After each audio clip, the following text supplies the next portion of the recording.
ke-27 membaca buku Alibaba, kita akan membahas tentang peranan pembukaan data dalam mendorong inovasi di kalangan para penyedia layanan dagang L, halaman ke-182. Sebagai platform penjualan daring terbesar di Tiongkok, Alibaba secara resmi mengumumkan pada tahun 2010 bahwa ia akan membuka datanya ke seluruh dunia. Para pedagang, perusahaan, dan konsumen bisa menikmati data mentah yang tak terbilang banyaknya, mengingat kompleksitas data dan isu-isu keamanan yang mengitari penggunaan data. Alibaba akan melakukan pelepasan data ini berdasarkan prinsip-prinsip tertentu dan menurut tingkatan-tingkatan data yang sudah ditetapkan. Alibaba menyebut layanan jenis ini sebagai keajaiban data dunia. Keajaiban dunia data. Pembukaan data dan penggunaan keajaiban dunia data ini memancarkan sinyal-sinyal inovatif yang sangat jelas kepada dunia luar. Hal itu dikarenakan perkembangan dan kompetisi dalam dagang L sangat mirip dengan yang terjadi dalam pasar berskala besar. Pada tahapan-tahapan awal operasi pasar, yang harus dilakukan pasar adalah menata jajaran toko, lalu membagi toko-toko tersebut ke dalam berbagai kategori dan memastikan bahwa tiap-tiap toko membayar sewa, biaya manajemen, dan sebagainya. Ketika pasar matang dan kompetisi menjadi semakin intens, dan ketika pasar itu sendiri mulai mengelola segala sesuatu secara lebih intensif, ketika setiap sistem manajemen yang lebih detail diberlakukan, hal itu disertai pelaksanaan lebih ketat dan efek brand mulai mengakar. Setelah itu, pasar mengalami transisi menjadi kompetisi habis-habisan di antara berbagai merek. Pada saat itu, kompetisi tidak lagi didasarkan pada berapa banyak orang harus membayar sewa, tetapi lebih didasarkan pada perbandingan nilai tambah tiap-tiap jenis servis. Saat ini, kompetisi dalam arena dagang L belum mencapai tingkatan kompetisi sengit dalam pasar berskala besar. Kendati demikian, kompetisi itu sudah melewati tahapan awal yang memasuki jajaran kompetisi merek. Presentasi sebuah kebijakan untuk membuka data kepada pihak lain adalah sebuah isyarat bahwa pasar sudah mulai memasuki level-level lebih dari kompetisi layanan. Berdasarkan material yang dibuka untuk publik sampai hari ini, kebijakan data terbuka ini terutama menyediakan fungsi-fungsi layanan berikut. Ia menyediakan data tentang perusahaan dari sejumlah perspektif berbeda, termasuk analisis riset pasar, analisis toko, analisis konsumen, analisis hasil penjualan, dan peningkatan situs web. Ini membantu perusahaan untuk membaca tren dalam perkembangan industri setiap saat dan memusatkan perhatian pada pangsa pasar berbagai merek. Hal tersebut membantu mereka memahami apa yang dipikirkan konsumen tentang berbagai produk, sehingga pasar bisa merespon dengan cepat dan pada saat yang sangat tepat. Dalam sebuah cara dari perspektif berbeda, hal itu memungkinkan perusahaan untuk memahami konsumen dan melakukan upaya penjualan yang sangat efektif dan ditargetkan secara tepat. Tanpa kesulitan sama sekali, perusahaan bisa melihat peringkat merek dan peringkat produk-produk populer. Tanpa keraguan, konsumen sasaran layanan data terbuka ini adalah perusahaan-perusahaan komersial. Desain dan operasinya jelas ditunjukkan kepada segmen pasar ini. Perusahaan-perusahaan komersial bisa melakukan analisis strategi pasar berdasarkan bagaimana mereka memanipulasi data terbuka. Mereka bisa menggunakan statistik aktual untuk mendukung pemasaran dan upaya-upaya restrukturisasi produk mereka. Para pembuat keputusan di perusahaan-perusahaan kini memiliki data aktual yang menjadi dasar keputusan. Pada saat yang sama, mengingat berbagai macam data yang ada, para pembuat keputusan pada dasarnya bisa menentukan apa yang paling populer dan sedang menjadi tren di pasar. Dengan demikian, operasi-operasi bisnis dapat ditawarkan. Lebih dari itu, pengadaan data terbuka bisa menstimulasi para penyedia layanan dan penyedia logistik dalam rantai suplai untuk memberikan layanan yang lebih baik. Tentu saja jika dibandingkan dengan data serupa yang disediakan organisasi-organisasi pihak ketiga yang lain, keunggulan dunia perdataan Alibaba terletak pada akurasi dan ketepatan waktu data. Dengan alasan data resmi Alibaba bisa secara akurat mencerminkan karakteristik usahanya sendiri pada waktu yang tepat dan memberi nilai lebih tinggi terhadap suatu data sebagai poin referensi. Dengan pembukaan data dan kemunculan perusahaan yang melayani dagang L, industri layanan dagang L menyaksikan pertumbuhan eksplosif. Menurut statistik yang disediakan di Institut Riset Alibaba, volume bisnis Tiongkok dalam layanan dagang L mencapai sekitar 200 miliar RMB pada tahun 2012, meningkat 83% dari pencapaian tahun sebelumnya. Keberhasilan ini didukung serta 1,2 triliun RMB dalam penjualan retail berbasis internet dan 8,4 triliun RMB dalam keseluruhan transaksi dagang L. Kemunculan eksplosif segala macam perusahaan layanan pihak ketiga bisa dikaitkan dengan strategi mobilisasi kebijakan data terbuka milik Alibaba. Deputi CEO Alibaba Group dan Direktur Institut Riset Alibaba Liang Chuanqiao mengemukakan bahwa pasar layanan retail berbasis internet adalah komponen yang tumbuh paling pesat dari ranah layanan dagang L di Tiongkok. Pada tahun 2012, volume transaksi dalam bidang ini mencapai 15,2 miliar RMB, meningkat lebih dari 200% dibanding tahun sebelumnya. Volume ini disebabkan oleh adanya target lebih bagi layanan dan cara-cara penyediaan layanan yang makin beragam, termasuk layanan IT, layanan paduan pembelian, penanganan operasi-operasi, outsourcing layanan konsumen, pelatihan, dan sebagainya. Seperti yang dikemukakan oleh Deputi CEO Tmall, 85% vendor di seluruh platform Taobao bekerja berkoordinasi dengan bantuan alat layanan dagang L. Di samping alat penjualan dan promosi, sejumlah layanan lain disediakan. Banyak perusahaan layanan pihak ketiga lainnya yang menyediakan bisnis di internet hanya dengan desain situs web, layanan manajemen, layanan fotografi, pelayanan konsumen dan pengiriman pesanan, analisis data, logistik, serta pelatihan layanan konsumen. Perusahaan layanan ini memainkan dua peran utama dalam membantu perusahaan dagang L maupun mengelola rantai suplai mereka. Pertama, mereka menggunakan sebuah platform kerja cloud untuk menyediakan bisnis aplikasi-aplikasi pihak ketiga dengan tingkat lebih mendalam, sehingga bisnis-bisnis semacam itu bisa memiliki peluang untuk menangani permintaan pasar lebih cepat. Kedua, mereka menyediakan sebuah platform kerja vendor aktual bergerak yang disebut Qiao untuk orang-orang dengan tingkatan berbeda dalam organisasi vendor, termasuk manajemen. Ini berkaitan dengan keseluruhan proses rangkai kerja dari produk hingga transaksi hingga penjualan, keanggotaan, sumber daya manusia, dan akuntansi. Ini mencakupi seluruh pengguna aktual termasuk iPhone, Android, telepon seluler dengan fasilitas cloud, iPad, dan sebagainya. Dukungannya ditopang oleh layanan cloud dagang L yang disebut Jusita. Semuanya ini mendukung perkembangan sebuah rantai suplai konsumen, pada akhirnya membidik platform layanan-layanan vendor Tmall dan Taobao. Tergantung pada peran mereka sendiri, mereka menyediakan panduan dan rekomendasi pembelian yang lebih presisi dan akurat. Platform melakukan pembelian multidimensional terpadu tergantung pada beberapa kategori. Pertimbangannya meliputi level peringkat vendor, peringkat kredit, mata rantai operasional toko, lini bisnis, dan sebagainya. Berdasarkan semua pertimbangan, platform menawarkan layanan profesional sesuai pesanan yang bisa memenuhi kebutuhan para vendor secara presisi. Saya yakin bahwa Tiongkok akan memiliki industri layanan dagang L terbesar di dunia pada masa mendatang, mengingat kebijakan data terbuka ini dan kecepatan pertumbuhan perusahaan-perusahaan layanan. Ini akan membantu hasil-hasil operasi dagang L serta sistem manajemen rantai suplai perusahaan-perusahaan.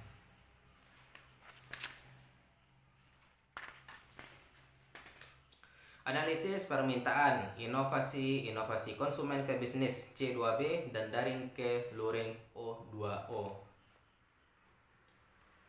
Sebelum kemunculan manajemen rantai suplai, model-model manajemen rantai suplai tradisional umumnya berlangsung sebagai berikut: perusahaan branded, perusahaan R&D, produksi, semua level agen, semua toko retail, konsumen.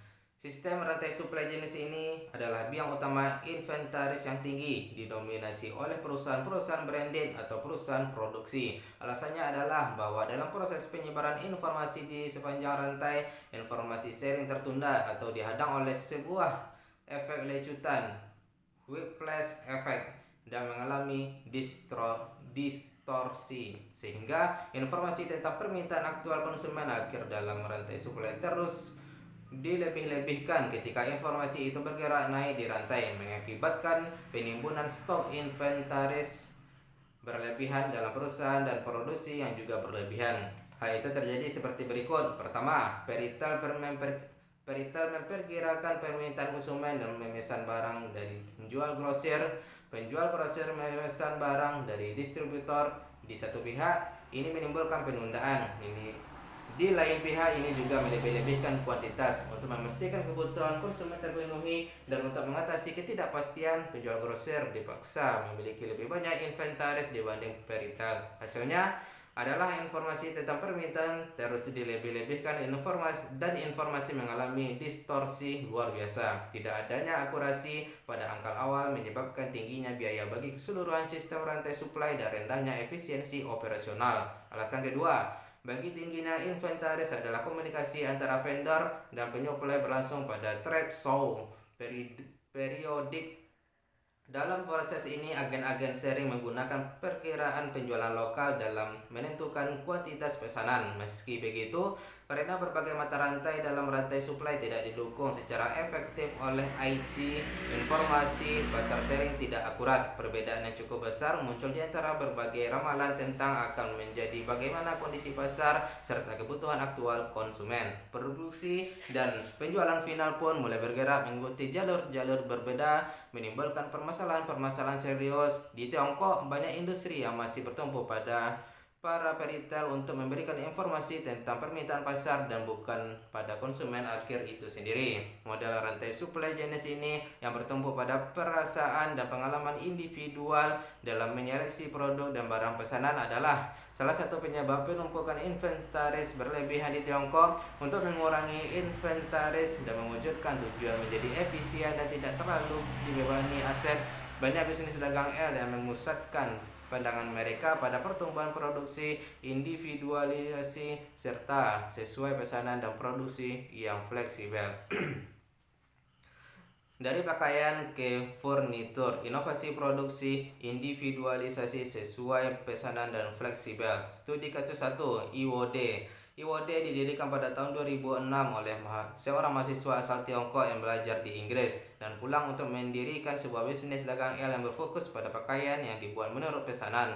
Semua perusahaan pakaian bermimpi menghasilkan produk sejumlah yang dibutuhkan konsumen serta memiliki inventaris sesedikit mungkin.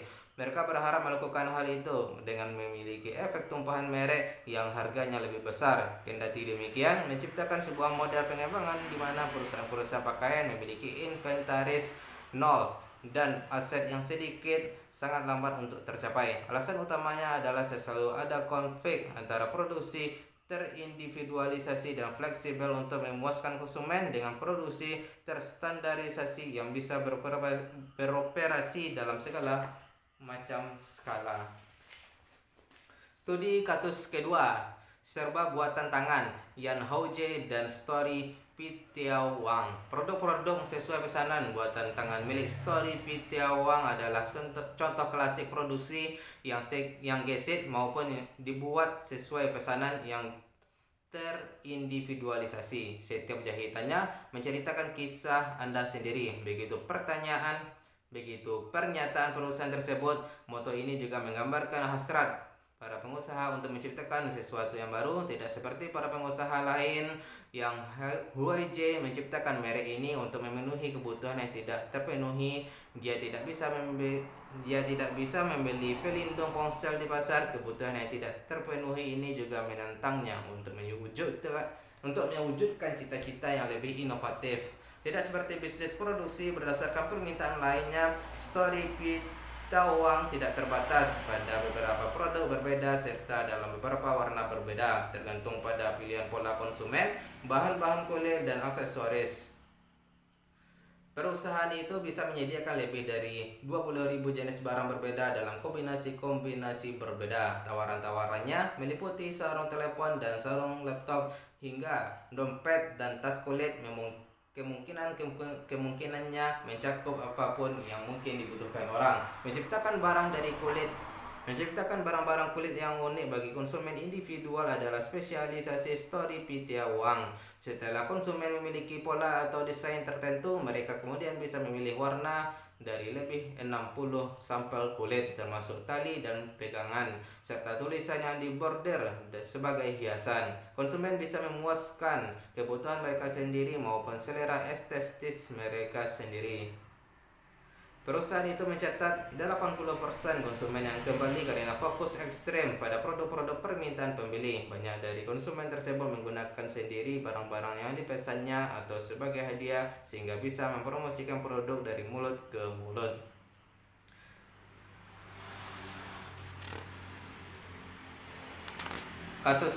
Studi kasus ketiga, Wang Xiaorao dan bisnis Siju Niao bebas sesuai pesanan. Merek yang dikenal sebagai Zuniao diterjemahkan menjadi burung dari zaman kuno. Ini didirikan oleh Wang Xiaorao. Merek ini memungkinkan konsumen mencapai hasrat tertingginya dalam desain yang dibuat sesuai pesanan. Sebagai orang yang mempelajari tari dan seni sejak usia dini, Xiaorao punya ide tersendiri tentang desain yang dibuat sesuai pesanan. Dia membagi pasar menjadi 2 segmen, produk murni dibuat sesuai pesanan dan produk hampir siap dipakai. Yang disebut ragam murni dibuat sesuai pesanan, dimulai dari pemilihan bahan, misalnya pakaian wanita kelas atas mensyaratkan standar kualitas tinggi dan melampaui permintaan publik pada umumnya. Produk yang dirampung harus memberikan sebuah kesan unik yang semata-mata merupakan milik konsumen individual yang bersangkutan. Sebaliknya, produk hampir siap pakai diciptakan berdasarkan hal-hal yang sudah dibuat, kemudian ditambah unsur-unsur individualisasi. Dari perspektif tersebut, arus utama toko-toko siap pakai di Taobao saat ini menyediakan barang-barang setengah jadi. Ketika permintaan konsumen menjadi semakin rasional, produk-produk sesuai pesanan akan menjadi arus utama. Hal ini kemudian akan menghendaki sebuah restrukturisasi sumber daya serta firma-firma dalam bisnis dagang L. Mengingat adanya proses panjang dalam menciptakan produk-produk sesuai pesanan, restrukturisasi semacam itu akan mencakupi berbagai material, kelengkapan barang yang digunakan dalam merakit produk, komponen-komponen yang dirakit sebagian, dan sebagainya. Tentu saja produksi jenis ini tidak bisa dilakukan dalam skala masif, dan inilah yang memungkinkan Wang Xiaorao memahami sebuah peluang bisnis. Merek Zuniao dimaksudkan untuk menciptakan kebebasan memilih dengan mengurai proses produksi menjadi segmen-segmen yang berbeda. Sampai di sini saja. Besok kita akan membahas tentang studi kasus 4 Sangpin Zaipei furnitur sesuai pesanan pada jaringan pemilik rumah baru, halaman ke 190. Sekian, bye-bye.